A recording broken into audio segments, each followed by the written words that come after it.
cinta dan kasih, semua jadi mudah. Harmoni di rumah jadi pelita terang. Dengan cinta dan kasih, semua jadi mudah. Waalaikumsalam warahmatullahi wabarakatuh. Bisa bersama Bapak Ismail Satrianto Anggap Raja. Alhamdulillah, terima kasih buat semua netizen, buat semua penonton setia live streaming kita setiap sore. Dan tetap bantu subscribe, bantu like, bantu follow, bantu komen, bantu share supaya channel kita terus berkembang untuk menyampaikan ilmu-ilmu yang bermanfaat tentang entrepreneur, tentang kewirausahaan, technopreneur, digitalpreneur, entrepreneurship, dan juga wirausaha mandiri. Di mana tema kali ini adalah harmonis dalam rumah tangga dapat meningkatkan pendapatan. Di bawah atap rumah kisah kita berawal. Ismail Yuliani dan anak-anak tercinta, terima kekurangan kelebihan masing-masing, dalam cinta kita bersatu. Seperti biasa kita bersama Bapak Ismail Satrianto, mentor kita yang akan memberikan wejangan atau juga pengetahuannya tentang harmonis dalam rumah tangga dapat meningkatkan pendapatan. Ya, silakan Pak Ismail. Alhamdulillahirabbil alamin. Kita dimulai dari cinta. Dari cinta. Ya. Mengenai cinta ya. Jadi bersatunya antara laki-laki dan perempuan karena cinta. Ya. Nah, cinta itu antara cinta lelaki dan cinta perempuan itu berbeda. Oh ya, berbeda ya. Iya, berbeda. Okay. Ya, cinta lelaki itu adalah konsentrasinya, pikirannya pada seks.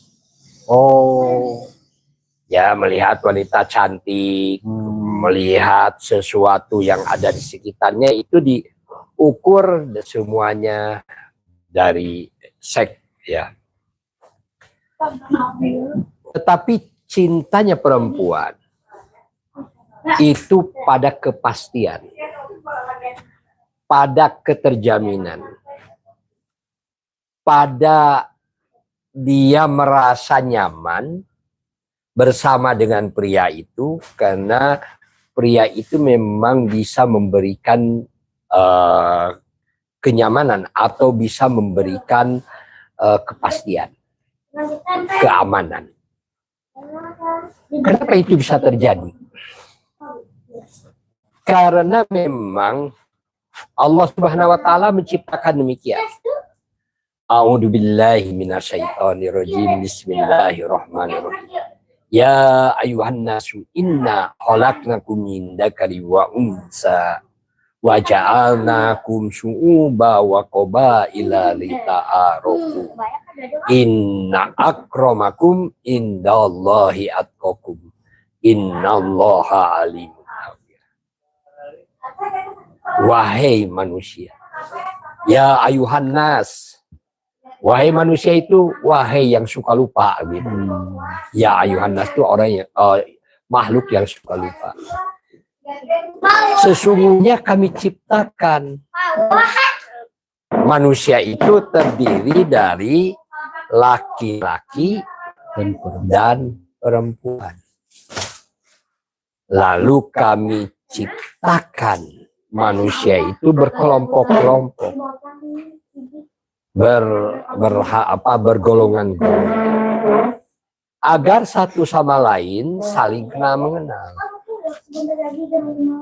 Tetapi sesungguhnya yang paling mulia di sisi Allah, yaitu orang yang paling baik menjalankan perintahnya. Sesungguhnya Allah itu maha mengetahui, maha waspada. Jadi diciptakannya laki-laki dan perempuan adalah agar satu sama lain saling kenal mengenal. Termasuk dalam urusan cinta sebelum memasuki kepada pernikahan. Karena pada waktu bayi, pada waktu kecil sebelum balik, ini kalau wanita itu sebelum balik itu sakit. Ya, perutnya sakit. Apa badannya berkembang, tidak nyaman. Lalu badannya juga baunya khas.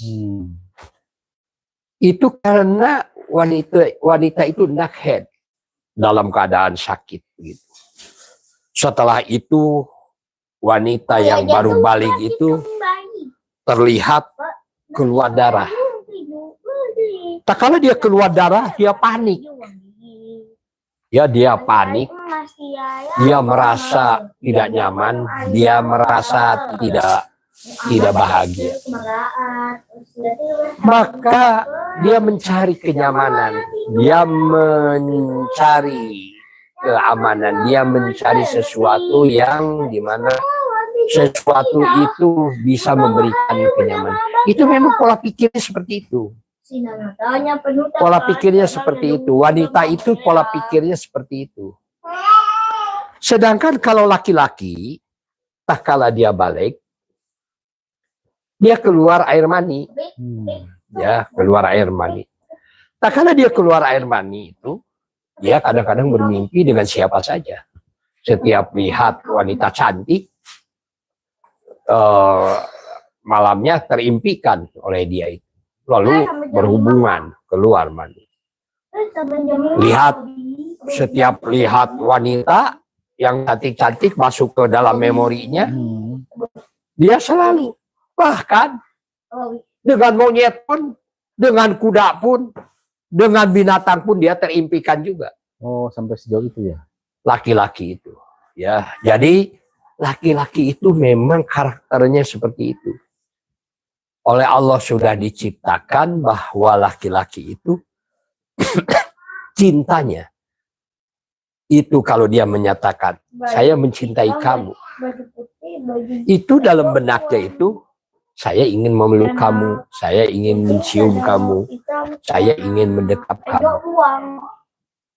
Tak kala laki-laki itu memuji wanita, pikirannya sudah pikiran berbeda dengan wanita. Maka itu kalau laki-laki itu menyatakan saya cinta kepada kamu, datang lagi wanita cantik, dia mengucapkan juga hal yang sama kepada wanita yang cantik yang satu lagi. Kalaulah dikumpulkan ada 100 orang yang cantik-cantik, 100 orang yang cantik-cantik itu semua juga dia mencintainya, dia menyukainya, ya, dia menyukai. Jadi itulah dunia laki-laki. Maka itu ucapan laki-laki itu kadang-kadang sulit dipercaya, suka berbohong, suka merayu, ya begitu. Wanita dirayu oleh laki-laki merasa nyaman, merasa tenang, merasa bahagia. Ya, itu. Jadi berbeda. Maka itu wanita itu bisa menikah dengan orang yang tidak dicintainya.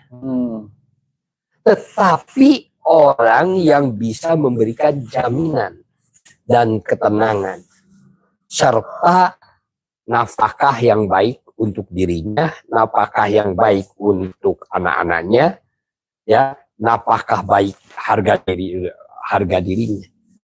Tak kala laki-laki itu tidak bisa memberi nafkah, ya wanita bisa menendang dengan begitu saja.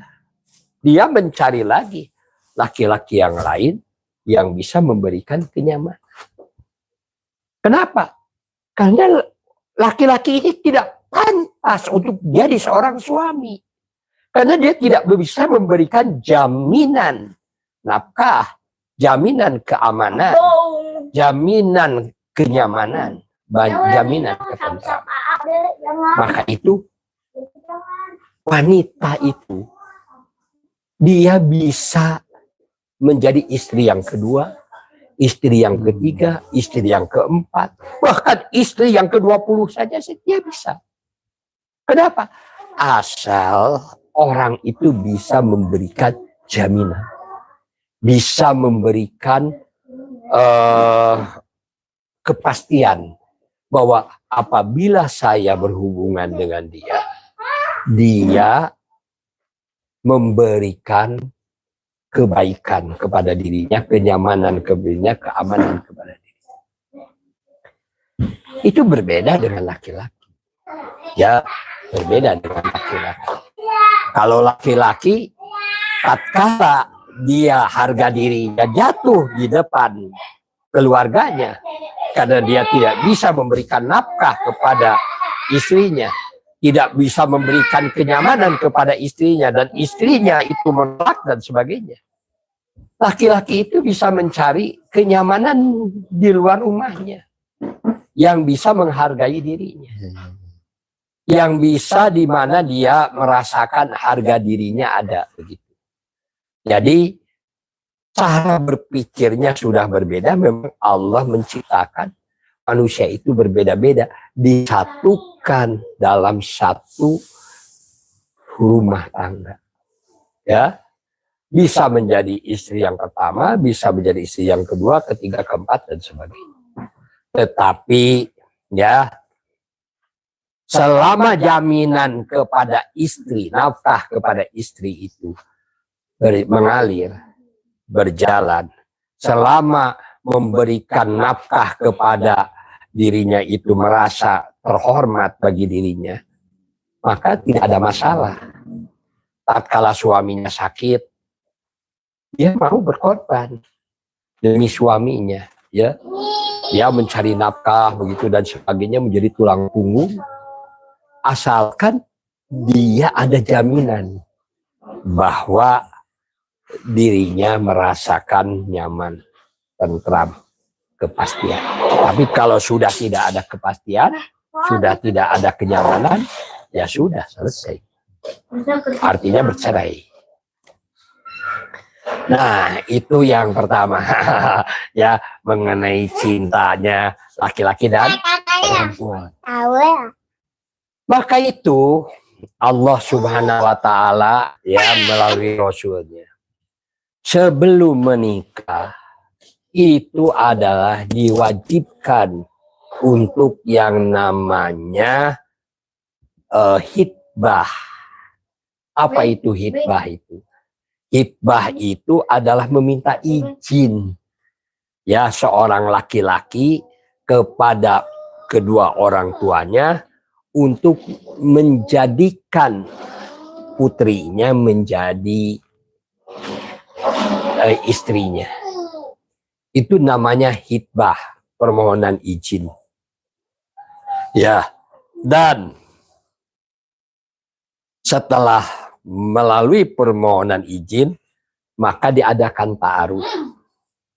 Ta'aruf itu mengenal lebih jauh siapa yang jadi saudara-saudaranya, siapa ibu bapaknya, siapa saudara-saudaranya.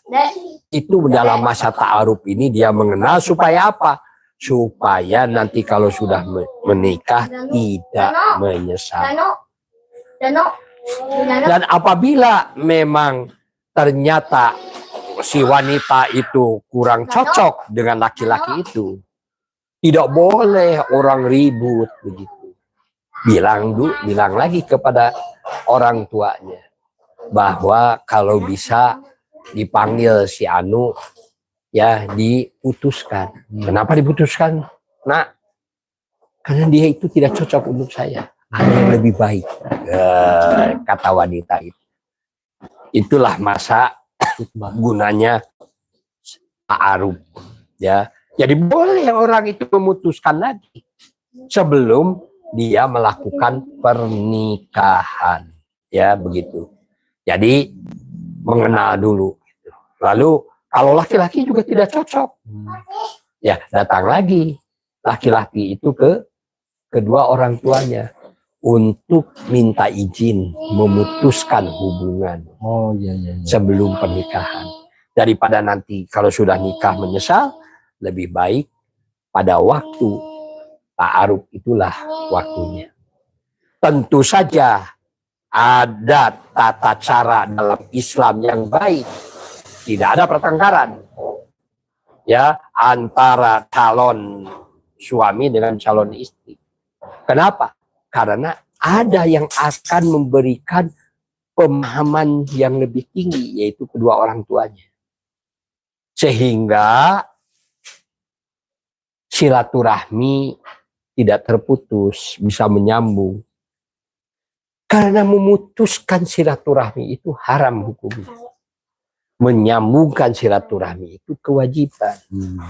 Jadi kalau caranya benar, awal mualanya benar, maka dia akan benar menjalani kehidupan. Apakah jadian itu boleh? Tidak, Pak. Jadian itu tidak melalui kedua orang tuanya haram. Tidak boleh. Tidak ada tuntunan dalam Islam seorang laki-laki menyatakan cinta kepada wanita, ya, selain melalui kedua orang tuanya, ya, tidak boleh begitu, ya, jadian itu. Maka itu karena tidak boleh jadian, ya, masuk ke WC ada tata caranya, harus melangkahkan kaki kiri. Keluar dari WC ada tata caranya, melangkahkan kaki kanan, ada doanya. Makan ada tata caranya, makan itu harus dari sebelah kanan, dari sebelah pinggir, terus sampai ke ujung. Ada tata caranya makan itu, ya, makan ada tata caranya. Dalam Islam mau tidur, ditepuk-tepuk dulu bantalnya, dihilangkan dulu debunya, ya, lalu sebelum orang tidur berdoa dulu kepada Allah, ya, ada tata caranya, ya. Kalau orang mau pergi ke pasar, kalau orang mau pergi keluar, juga ada tata caranya. Bismillahi tawakkaltu 'alallahi la haula wala quwata illa billahil azim. Melangkahkan kaki kanan. Kalau kita agak lama, ada juga cara, ada tata caranya. Ya Allah, ya Rabbi, sungguh hamba memohon pertolongan Engkau, hanya kepadamu lah hamba bertawakal. Ya Allah, hilangkan setiap kesulitan dari urusan hamba, mudahkan setiap kesukaran dalam perjalanan hidup hamba. Beri hamba kebaikan yang lebih banyak daripada yang hamba pinta, hindarkanlah hamba dari kejahatan. Ya Allah, lapangkan dada hamba, mudahkan urusan hamba. Sungguh hamba memohon perlindungan dan penjagaan Engkau atas diri hamba, agama hamba, keluarga dan kerabat hamba di dunia dan di akhirat. Hamba memohon pula perlindungan dan penjagaan Engkau atas semua anugerah yang telah Kau limpahkan kepada hamba dan orang-orang yang beriman. Lindungi kami semua dari keburukan. Semoga Kau limpahkan sholawat kepada Muhammad, keluarga dan sahabat-sahabatnya. Amin. Itu kalau kita mau keluar agak lama untuk sebuah urusan. Apakah boleh seseorang keluar dari rumahnya tidak karuan tujuannya? Tidak boleh. Segala sesuatu harus ada niat, sesuatu harus ada tata caranya, dan segala sesuatu tidak boleh lagu, tidak boleh berbuat sesuatu yang tidak ada manfaat dan tidak ada gunanya. Lebih-lebih kita berhubungan dengan calon istri, ini kayak binatang saja orang ini. Mau bicara suka lalu langsung kamu cantik ya, kita jadian yuk. Lalu kita jadian. Nah itu tidak boleh seperti itu. Ada tata caranya. Maka itu apabila aturan Islam ini dikonsentrasikan dengan baik, kalau seseorang sudah mau menikah, maka dia akan konsentrasi pada latihan bagaimana dia mencari nafkah. Ya, Maka itu orang yang sudah layak untuk menikah itu adalah siapa? Orang yang sudah sanggup memberikan nafkah dengan baik kepada calon istrinya. Kalau diperkirakan belum layak untuk memberikan nafkah, ya jangan. Nikahkanlah anak-anakmu dengan yang sederajat. Tentu saja, tak kala kita mau menikah yang sederajat, kebutuhan orang nafkahnya juga berbeda. Ukurannya juga berbeda. Maka itu, mari kita jalankan aturan Islam yang sebenar-benarnya ini. Ya, kepada bagaimana dia. Kalau sudah terkumpul uangnya, maka datanglah ke calon istrinya. Saya siap untuk menikahi. Yang ideal, semua biaya nikahnya harus dari dirinya, dari laki-laki itu. Kalau dia memberikan biaya nikah, saya menanggung semua biaya nikah karena saya sudah persiapan untuk menikah. Ini uangnya, ini pekahnya ya, oh ini untuk mas kawinnya.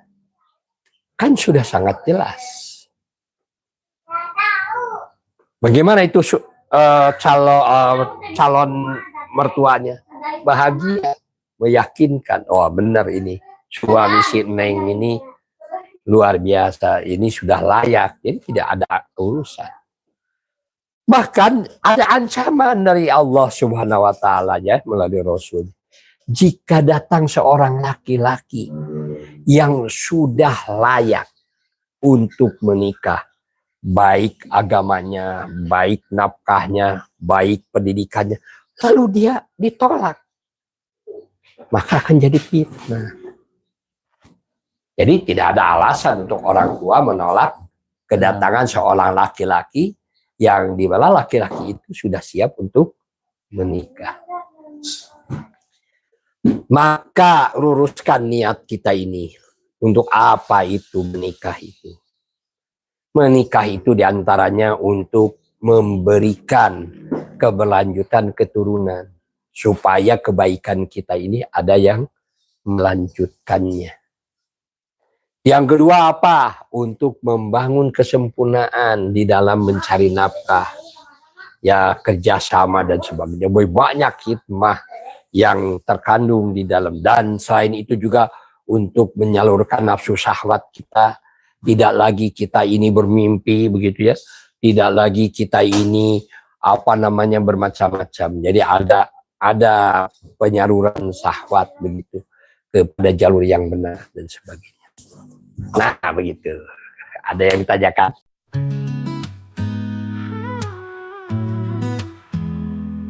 Di tengah dunia yang luas dan melangkah, ada sebuah cerita, kisah yang indah.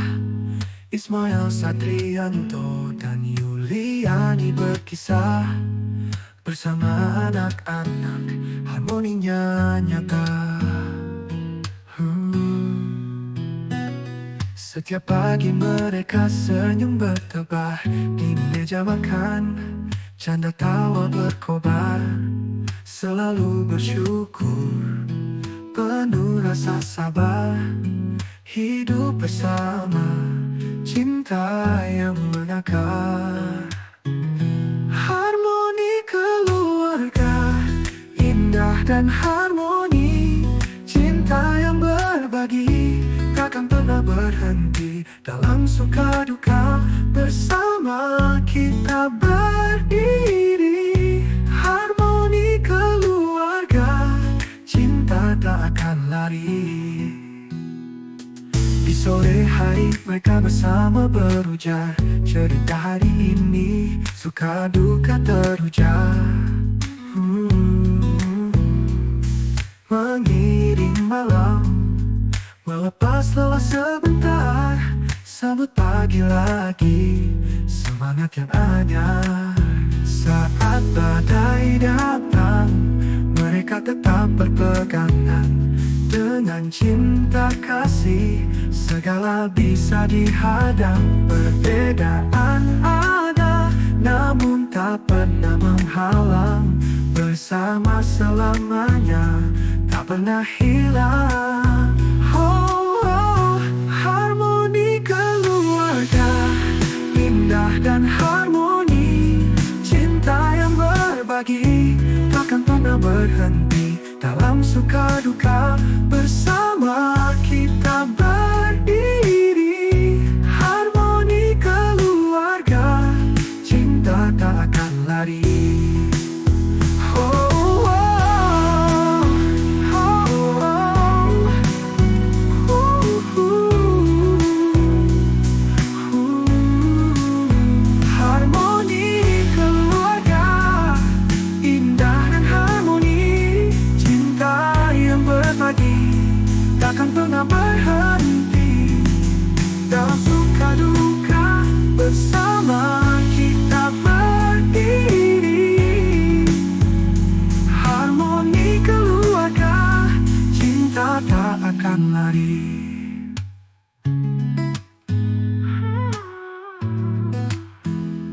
Oke, jadi itu dari cinta dua makhluk yang berbeda begitu ya Ya. dasarnya. Dan juga ini Pak Ismail, bagaimana ekspektasi tidak sesuai kenyataan atau banyak kenyataan seperti data menunjukkan bahwa banyak yang bercerai di pengadilan agama itu ya, dari seluruh jumlah pernikahan itu banyak yang cerai seperti Iya, itu. perceraian itu mencapai 60% ya 60% jadi dari pernikahan. jumlah orang yang menikah. Jadi kalau ada 1.000 orang yang menikah, itu 600 orang bercerai, 400 orang yang bisa bertahan. Lalu dari 600 orang yang bercerai itu 70% rata-rata diceraikan oleh wanita. Yang digugat itu laki-laki. Yang digugat itu laki-laki. Sedangkan hanya 30% laki-laki yang menceraikan wanita. Apa yang menjadi penyebabnya? Yang menyebabnya adalah ekonomi. Yang menyebabkan adalah keimanan yang rendah. Ya, apa itu keimanan itu? Keimanan itu keyakinan. Dari mana datangnya keyakinan atau keimanan itu? Datangnya itu dari banyaknya orang mempelajari pengetahuan, teori-teori, dan teknologi. Maka jika seseorang memahami pengetahuan, teori, dan teknologi, maka dia bertambah yakin. Memiliki keyakinan yang kuat. Artinya bagi orang-orang yang selalu belajar, itu orang itu akan terus bertambah keimanannya. Maka itu perintah Allah yang pertama dalam Islam itu bukan menyuruh sholat. Bukan menyuruh zakat, bukan mencari nafkah. Ya, tetapi perintah Allah yang pertama itu adalah menyuruh membaca. Bismillahirrahmanirrahim. Baca dengan nama Tuhanmu yang telah menciptakan. Menciptakan dari segumpal darah. Baca dengan nama Rabbmu yang maha mulia. Yang telah menciptakan tulisan, kalam, yang asalnya manusia tidak tahu, menjadi tahu. Jadi jika ayat yang pertama ini terjiwai oleh dirinya, dia mencintai membaca, suka membaca, bersemangat membaca, maka dia itu akan bertambah keimanannya. Maka masa depannya, kehidupannya, ekonominya akan berkembang. Begitu. Jadi apa yang menjadi penyebabnya? Penyebabnya adalah lamanya pendidikan. Ya, lamanya pendidikan ini sangat menentukan. Karena lamanya pendidikan akan mempengaruhi cara berpikir manusia. itu berbeda. Ada SD, ada SMP, ada SMA, ada perguruan tinggi. Ya S1, ada S2, S3. Contoh begini sajalah. Apa bedanya S1, sarjana 1, S1, dan S2? S1 dan S2 itu, kalau S1 itu cara berpikirnya X berpengaruh kepada Y. Di tengah-tengahnya ada proses.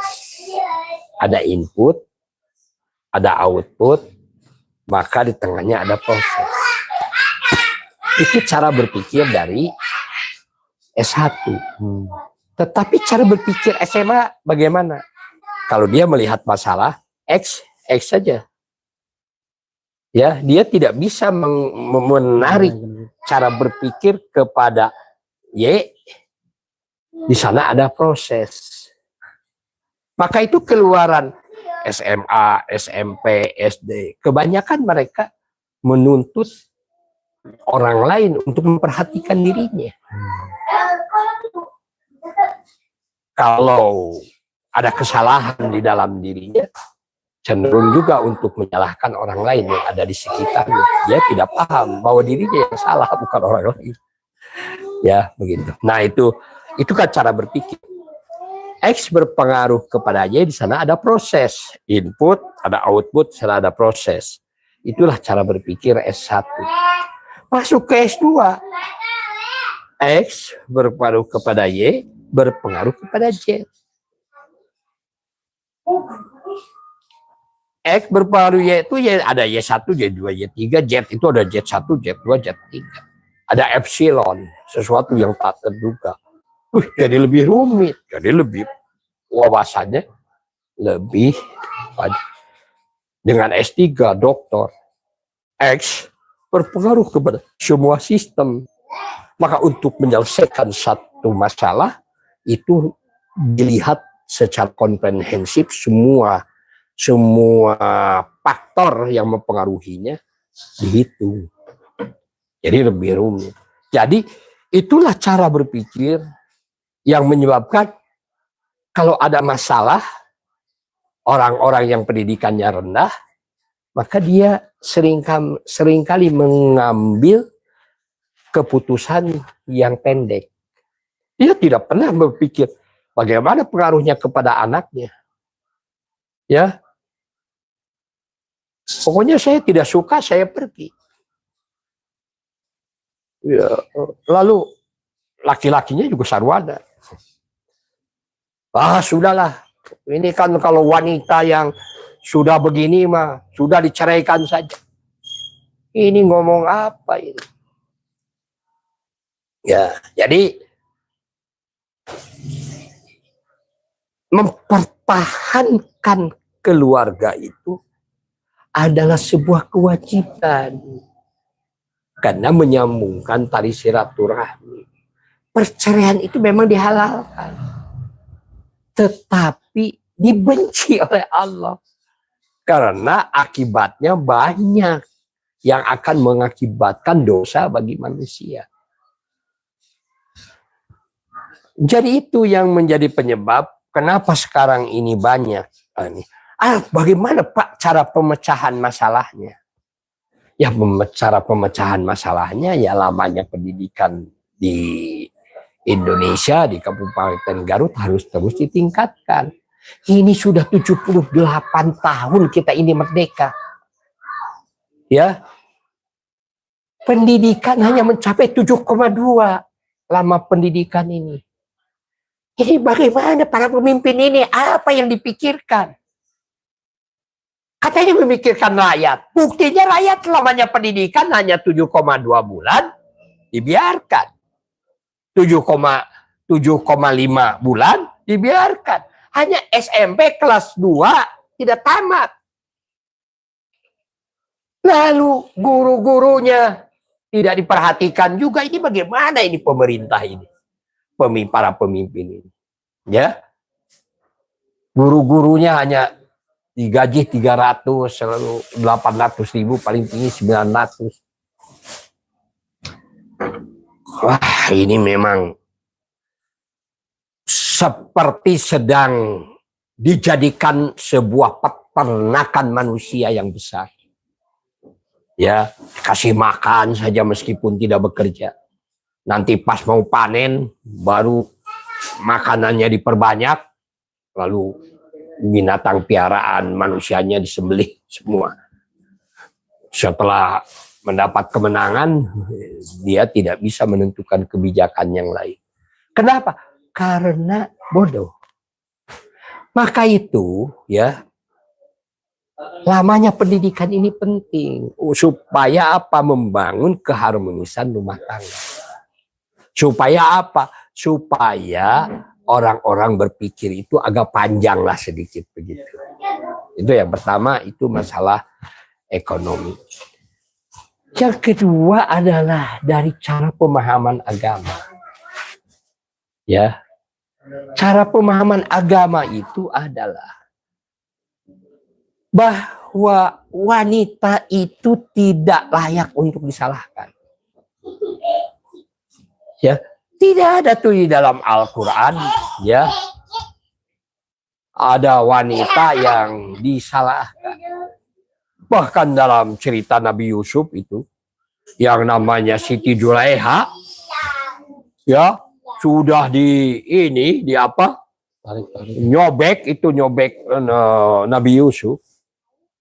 Itu sampai dilindungi aibnya itu.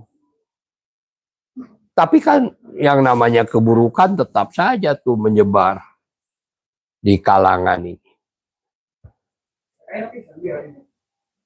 Jadi cara berpikir tadi bahwa cintanya laki-laki dengan cintanya wanita itu berbeda. Wanita itu butuh kepastian. Wanita itu butuh kenyamanan. Wanita itu butuh ketenangan. Maka itu di dalam Al-Quran yang saya baca itu ya. Mungkin saya belum saja menemukannya. Tidak ada itu yang namanya wanita harus melemah lembut pada laki-laki. Kalau seorang anak buah ya harus taat dan patuh pada pimpinan ada. Tetapi bisa juga dimasukkan ke dalam kepemimpinan rumah tangga, tapi itu secara umum. Jadi di dalam agama Islam itu tidak ada tuh yang namanya wanita harus berlemah lembut pada laki-laki. Ya, begitu. Kok heran ya? Kenapa ya? Saya cari begitu dibaca gitu dari ayat per ayat gitu diberi. Ya, yang kalau laki-laki harus memperhatikan wanita, ayat-ayatnya banyak sekali. Seperti opanya harus tidak boleh mengeraskan suara kepada wanita, harus berlemah lembut kepada wanita, ya, harus menghormati wanita, lalu apa? Tidak boleh menyakiti hati wanita, ya. Terus wah banyak. Bahkan persyaratan kalau dia mau bercerai itu satu ada pisah ranjang dulu ya selama 4 bulan begitu ya. Pisah ranjang dulu, lalu dikatakan apabila engkau bersama dengan itu lebih baik bagimu, begitu ya. Jadi banyak hal yang harus diperhatikan oleh seorang suami kepada istrinya, luar biasa ya. Itu banyak. Bahkan apabila bercerai yang sudah diberikan kepada istri itu sebaiknya tidak diminta lagi. Berikan saja ya. Yang biasa dipakai oleh istri seperti rumah, seperti apa kendaraannya, kasihkan saja. Sehingga istri itu tidak merasa sakit hatinya kalaupun dia bercerai. Ya. Tentu saja anak-anaknya juga menjadi baik nanti kalau perceraian itu secara baik. Tidak akan menjadi permasalahan. Ya. Jadi banyak sekali. Setelah itu selesai perceraian itu, sebelum perceraian harus ada hakim, ya, menunjuk hakim yang adil untuk bisa menyatukan kembali. Lalu 3 bulan lagi harus ada masa tunggu. Yang unik, apabila engkau kembali itu lebih baik daripada. Jadi begitu. Jadi bahkan yang unik, boleh orang berbohong demi menyatukan suami istri yang hendak bercerai supaya dia kembali lagi. Yang penting memperjuangkan dia bagaimana menyatu lagi. Kenapa boleh berbohong? Karena dampaknya luar biasa. Ya, dampaknya luar biasa kalau terjadi perceraian ini. Jadi bagi suami itu, pertahankan. Kalau mau bercerai, pikir-pikir 1000 kali lah gitu. Jadi pertahankan itu, keluarga itu, keutuhan rumah tangga itu. Begitu.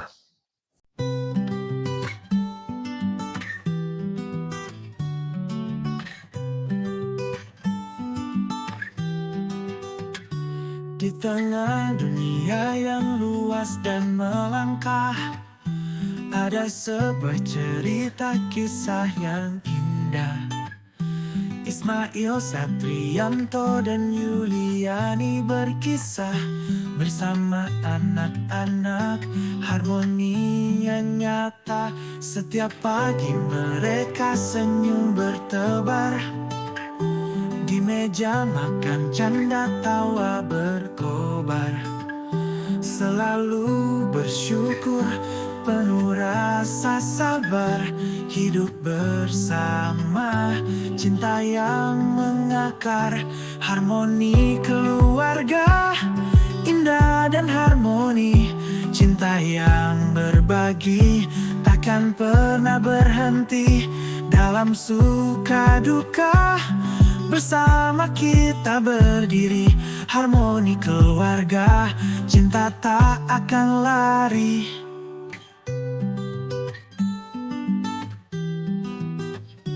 Di sore hari mereka bersama berujar, cerita hari ini suka duka terujar.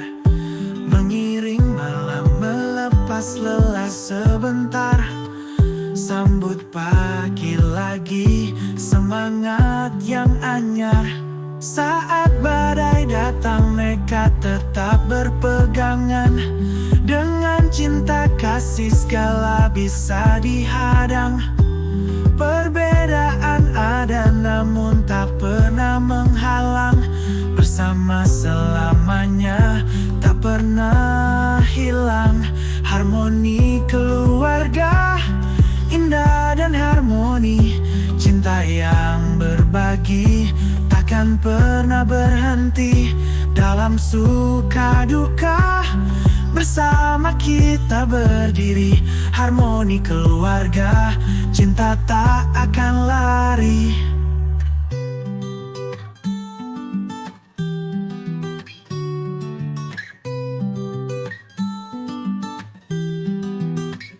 Sambut jenazah Kang Putu tak keselaran, mendata sama satakan ui cintakan.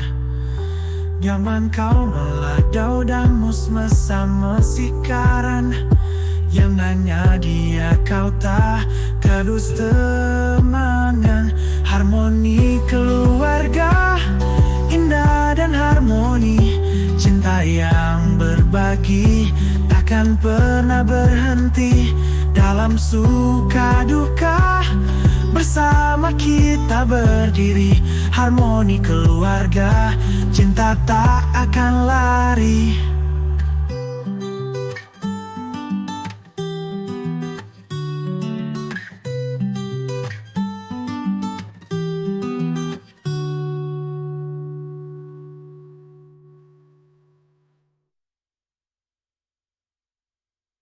Harmoni keluarga, indah dan harmoni, cinta yang berbagi, berbagi, takkan pernah berhenti.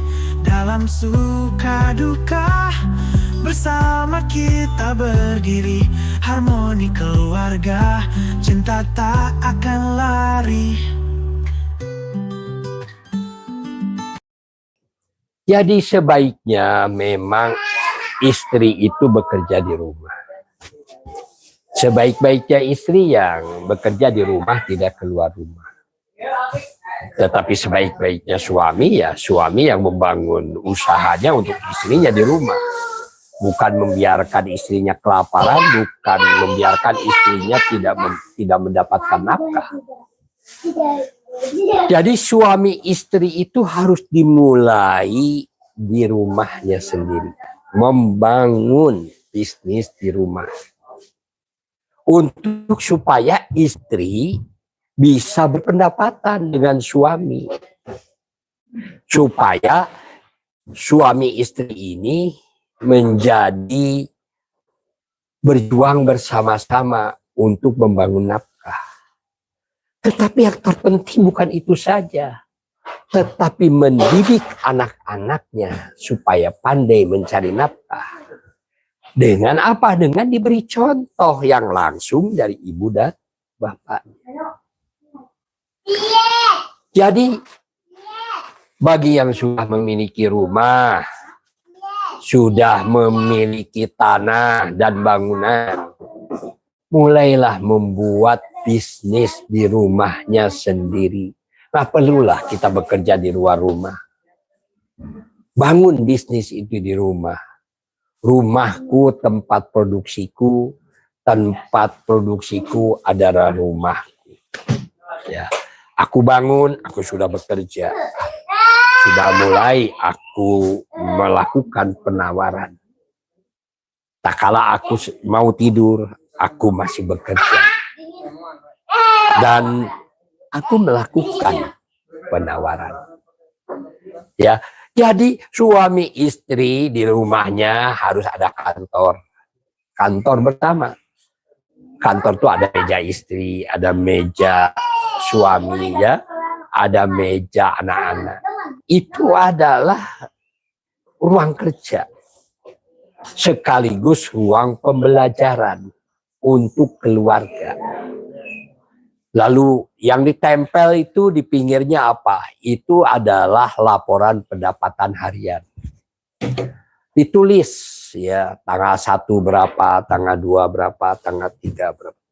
Lalu ada target tanggal 1 berapa, target 2 dan sebagainya.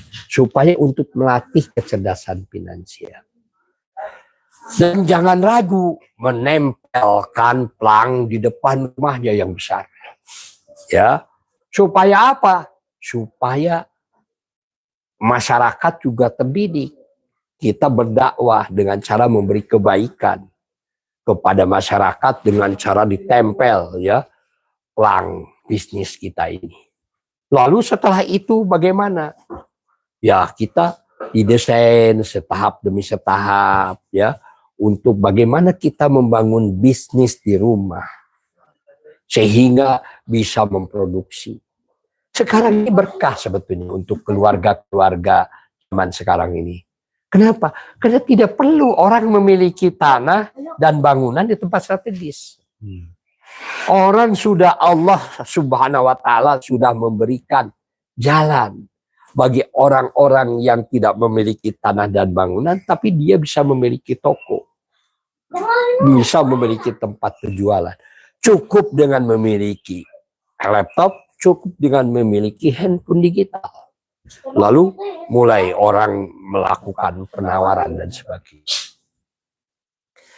Jadi untuk membangun keharmonisan rumah tangga itu adalah dengan cara membangun bisnis bersama sehingga masing-masing tahu, tidak ada yang disembunyikan. Tidak ada yang susu lumputan memberi ke ibunya, memberi kepada adiknya begitu tanpa diketahui oleh suami dan istri. Sebaiknya itu jangan terjadi seperti itu.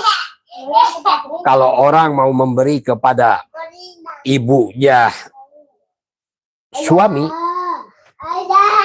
Ya, itu sebaiknya istri yang memberi. Kalau orang mau memberi kepada ibu orang tuanya istri, sebaiknya suami yang memberi. Itu untuk apa? Untuk menyambungkan silaturahmi. Oh, dia mau membantu adiknya. Kalau mau membantu adiknya itu jangan seselumputan, nanti istrinya cemburu. Maka dia harus diberikan kepada istrinya. Tolong berikan kepada dia. Sehingga menyambung tali silaturahminya. Jadi ada strategi-strategi khusus membangun keharmonisan. Kalau suami sudah berbohong sama istrinya, istrinya sudah berbohong sama suaminya, ada hidden agenda, ya bisnisnya juga hancur yang seperti itu. Ya tidak akan ini. Dilihat dari auranya saja sudah tidak bagus aura yang dibangun, ya itu akan repot. Ya, auranya juga. Lihat wajahnya pada cemberut begitu kita datang pelanggan, gitu. Wah repot. Jadi untuk membangun keharmonisan rumah tangga itu mulailah berbisnis dari rumahnya sendiri, tidak bekerja di luar rumah. Suami dan istri membangun bisnis bersama-sama melalui bisnis bersama dengan menggunakan kekuatan rumah. Ya, halaman, barang-barang yang dipunyai dan sebagainya. Aset-aset semua itu dimaksimalkan untuk meningkatkan pendapatan bersama. Ini sudah otomatis setiap hari ada briefing dengan istri, ya. Harus dirancang juga. Briefing mulai membuka usaha lalu tutup, ya. Membuka usaha sehingga masing-masing bisa mengevaluasi dan ada dialog antara suami istri. Dan inilah kalau ada orang yang datang ke sana, aduh ini harmonis banget, kan gitu. Cie suami istri harmonis, romantis, ya senang orang juga, ya menambah nikmat makan, ya dan sebagainya, begitu. Ya. Dan kita masih dengan tema harmonis dalam rumah tangga dapat meningkatkan pendapatan. Tetap bantu subscribe, bantu like, bantu follow, bantu komen, bantu share buat semua penonton. Jasa Laundry Kiloan, pendukung politik bersih, siap membersihkan baju pejabat, baju politikus, baju polisi, baju tentara. Baju rakyat baik untuk semua. Yes. Bawa pakaianmu kotor ke tempat cuci. Jasa Laundry Kiloan paling top, kiloin aja gak ribet, semua orang suka. Antar jemput tanpa susah, spring bed bersih tuh. Bag cover sama holiday, semua gampang buatmu. Ku cuci cepat bersih, bikin semua happy. Kiloin aja pasti, ku cuci terbaik. Sekali cendes, pakaian wangi terus. Harga murah pasti benar, kualitas no kompromi. Bikin hidupmu mudah, pakaianmu terjaga. Datanglah tiap hari, ku cuci yang kau cari. Ku cuci cepat bersih, bikin semua happy. Kiloin aja pasti, ku cuci terbaik.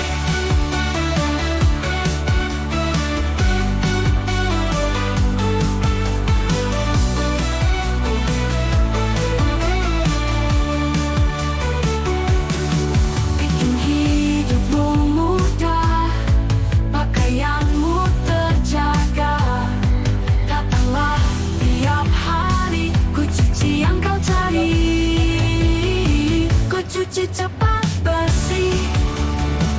bikin semua happy. Kiloin aja pasti ku cuci terbaik.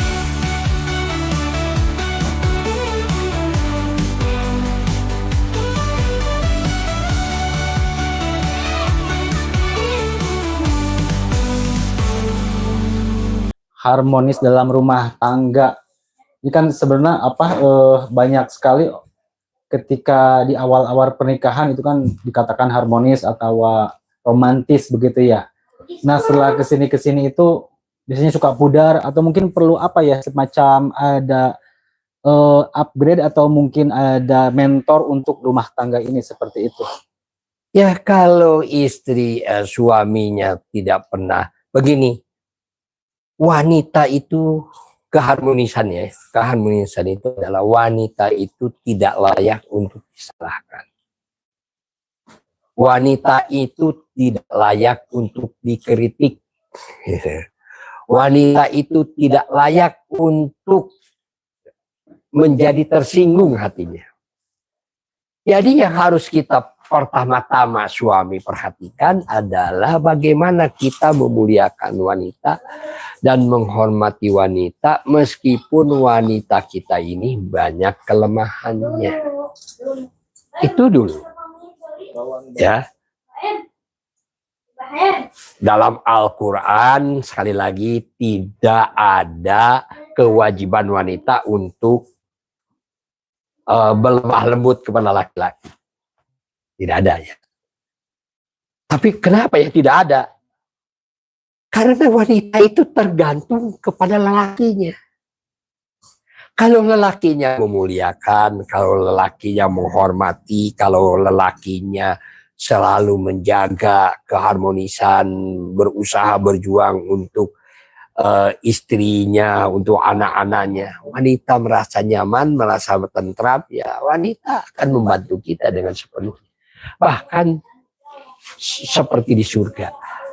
Ya, apa yang seperti surga? Bayangkan saja Pak Sunsun. Saya setiap hari ngaji di sini ya, di belakang ini ngaji gitu tiap hari itu setiap jam 5 ya sampai jam 6:30. Tak kalah saya mengaji itu tidak pernah saya meminta apa-apa kepada istri. Tapi istri saya dengan otomatis selalu menyediakan air jahe manis. Kan asik juga, aduh nikmat juga ini punya istri ya. Lalu sudah itu ditambah lagi dengan kopinya kopi cinta lagi. Aduh ini nikmatnya. Jadi itulah yang namanya ridho istri terhadap suaminya disebabkan suaminya selalu menghormati istrinya. Berusaha untuk menjaga hati istrinya. Berjuang tidak menyalahkan istrinya. Kalau mau daripada menyalahkan istri, berbuat sesuatu yang tidak sempurna, ya lebih baik dikerjakan saja oleh kita. Ya. Nah, jadi saya tidak pernah menyuruh istri itu menyapu lantai, ya, mengepel, memasak, begitu. Tidak pernah. Jadi tidak ada tuh istilah mewajibkan istri memasak. Istriku kewajiban wanita itu adalah memasak, ngepel, cuci. Tidak ada. Justru saya katakan kepada istri saya, ya, bagaimana banyak bintang di langit, tapi hanya ada satu bintang di hatiku. Ya, istri kita. Ya, kan senang istri juga ya, dipuji, dirayu ya di kita. Istri juga, jadi auranya menjadi positif. Auranya menjadi positif terhadap suami.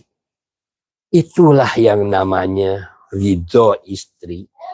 Tidak pernah meminta, tidak pernah mewajibkan, tetapi otomatis istri kita akan melayani suaminya dengan baik, tergantung sejauh mana suaminya melayani istrinya dengan baik. memuliakan istrinya dengan baik, tidak membuat istrinya tersinggung. Ya, begitu. Jadi tips dalam Islam sebetulnya, ini bukan aturan saya, ini aturan Islam. Jadi begitu. Jadi inilah Islam yang bercerita tentang keharmonisan rumah tangga. Nafkah itu yang penting berkah. Ya, nafkah berkah itu adalah banyak rezeki belum tentu cukup. Sedikit rezeki bisa jadi cukup.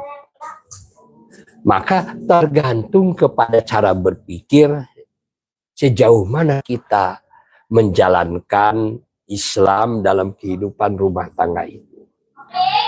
Di dalam aturan surat Al-Mu'minun ayat 1 sampai 11, sungguh beruntung orang-orang yang beriman.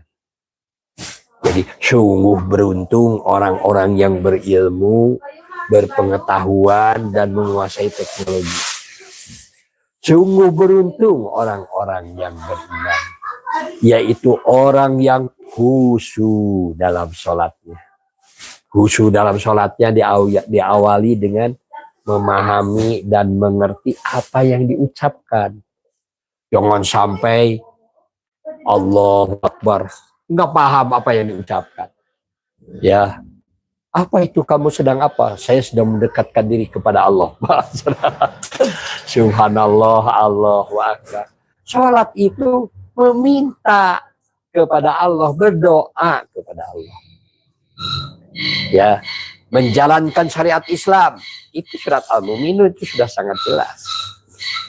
Jadi sungguh beruntung orang-orang yang memiliki pengetahuan atau mendalami pengetahuan, mengetahui ilmu teknologi, ya, sehingga menambah keimanannya dan keyakinannya tentang hari ini dan masa depan. Dan orang yang sholatnya khusyuk, Allahu Akbar, aduh nikmat ya kalau kita paham dan mengerti apa yang dibaca dan dihayati. Mudah-mudahan Allah menyelamatkan semuanya.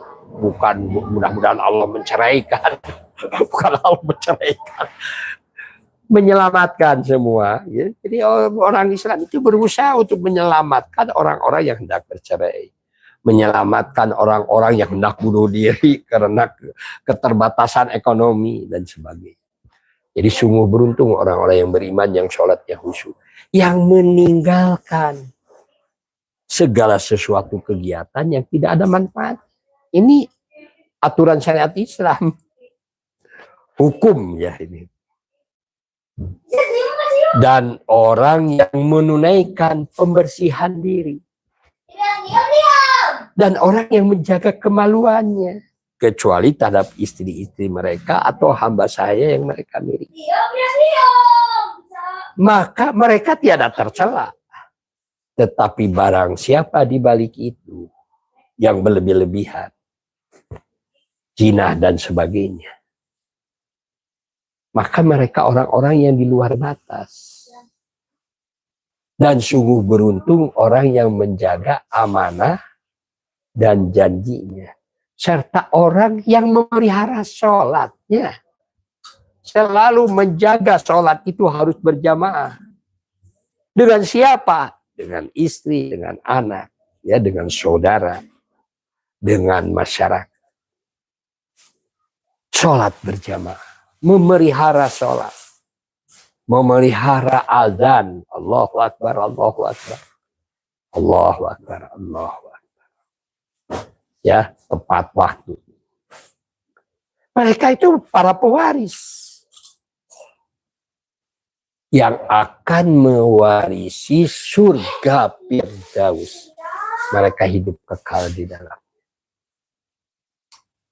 Jadi itulah yang menjadikan apa tadi, harmonisnya rumah tangga itu ya. Jadi Islam itu sungguh sangat luar biasa, sangat hebat lah menurut saya, saya mencintai Islam, mencintai Al-Quran. Karena gini Pak Sunsun, kalau kita ini punya masalah yang tidak sulit dipecahkan. Pertama, kita bisa sholat istikharah. Kita bisa sholat hajat. Kita bisa sholat tahajud. Lalu kita harus punya keyakinan bahwa akan ada jawabannya dari Allah. Pegang Al-Quran. Maka setelah kita sholat, kita berdoa kepada Allah. Ya Allah, sambil pegang Quran, ya Allah, saya mohon petunjuk darimu ya Allah. Buka yang mana saja. Lalu baca. Subhanallah. Jawabannya luar biasa itu. Tidak meleset. Karena memang kitab itu mujizat. Jadi jawaban dari Allah begitu nyata kepada diri kita. Jawabannya luar biasa. Kenapa? Karena kita meyakini bahwa Al-Quran adalah memang kalimat-kalimat Allah. Dan jika seseorang itu memiliki masalah, sholat tahajud, sholat hajat, atau sholat istikharah, buka saja yang mana, maka jawabannya insya Allah tepat. Dan ini sering saya rasakan. Ya coba aja. Kalau nggak percaya, kalau saya percaya karena saya merasakannya kehebatan ini. Maka tentu saja segala sesuatu keharmonisan rumah tangga akan terbangun. Kalau sudah subuh, ya sholat subuh, usahakan sholat subuh itu sholat bersama dengan istri ya, apa dengan anak-anak, sholat berjamaah. Setelah itu lalu dibiasakan membaca Al-Quran. Ya 2 ayat saja, 2 ayat baca Al-Quran lalu diterjemahkan. Setelah diterjemahkan, lalu bagaimana penafsirannya? Setelah bagaimana penafsirannya, bagaimana dikerjakan di rumah tangga, di dalam rumah kita sendiri. Ya, dan itu luar biasa. Al-Quran ini jawabannya luar biasa. Benar-benar. Ya, ajaib itu. Kalau kata orang itu, kalau kata ini mujizat lah itu. Jadi, ya bagaimana Pak Sunsun mau harmonis kalau istrinya jarang dibawa baca Al-Quran bersama-sama. Gitu ya. Masing-masing Pak Sunsun sudah merasa beragama. Gitu. Lalu dia datang ke masjid, ikut pengajian. Istrinya ditinggal di rumah, dia ikut pengajian. Ya harusnya ya sama-sama saja lah baca Al-Quran di rumah tiap hari. Karena Quran itu namanya Quran itu adalah bacaan sehari-hari. Quran itu. Jadi yang namanya Quran itu bacaan sehari-hari, maka mari kita baca sehari-hari. Minimal 2 ayat saja. Kalau itu untuk kajian bersama istri. Tetapi istri kita juga baca. Terjemahannya sajalah. Ya, sudah tua seperti gini mah. Ya, dari mulai Al-Fatihah sampai terakhir. Harus tamat, jangan sampai ditanya agamanya Islam. Sudah pedomannya apa? Al-Quran. Tahu isinya? Tidak.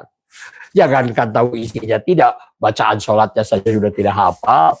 Ya, suruh diterjemahkan ke hafal bacaan anak. Wah, ini bagaimana ini rumah tangga muslim itu ya. Jadi banyak bercerai begini, 60% bercerai itu. Ya karena pelaksanaan Islam yang sebenar-benarnya memang tidak dilaksanakan dengan sebaik-baiknya. Itu Pak Sunsun. Oke, buat semua netizen, buat semua penonton setia dari YouTube Bapak Abu Ismail Akikah dan juga dari Facebook Ismail Santriato Angga Praja. Terima kasih. Dan tetap bantu subscribe, bantu like, bantu follow, bantu komen, bantu share. Dan kita akan terus menyampaikan ilmu-ilmu yang bermanfaat tentang bagaimana meningkatkan pendapatan dalam rumah tangga yang terus-menerus untuk kesejahteraan. Amin. Ya, sampai jumpa pada episode-episode berikutnya. Semoga bermanfaat dan silakan bisa berkonsultasi langsung. Datang ke Jalan Ciledug belakang Bank Muamalat, Kucuci Laundry Kiloan, atau juga bisa berkonsultasi melalui komen-komennya di Facebook dan juga di YouTube ya. Dan kalau ada yang mau menyelesaikan pendidikan sampai S1 ya, ini kebetulan di tempat kami ini ada 1 orang untuk wanita ya, dan juga berapa orang? 2 orang untuk laki-laki. Jadi kalau setelah itu penuh, jadi 1 orang wanita masih bisa menerima, silahkan saja.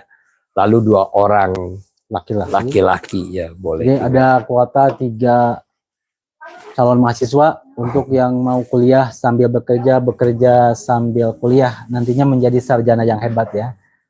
Terima kasih atas segalanya. Bersama Bapak Ismail Satrianto Bisa. Assalamualaikum warahmatullahi wabarakatuh. Waalaikumsalam warahmatullahi. Ayat tempat kunci di Pater Sunda, Jalan Ciledug, Beneran indah.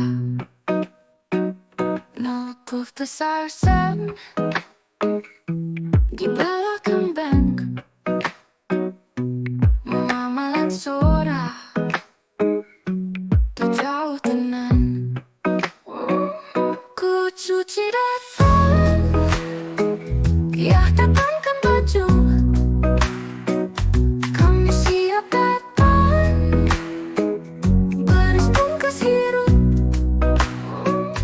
peryogi jasa, kami siap nulung, bereskan sadayana, tanpa kudu bingung. Ku cuci datang, ya datangkan baju, kami siap datang, beres bungkus hirup,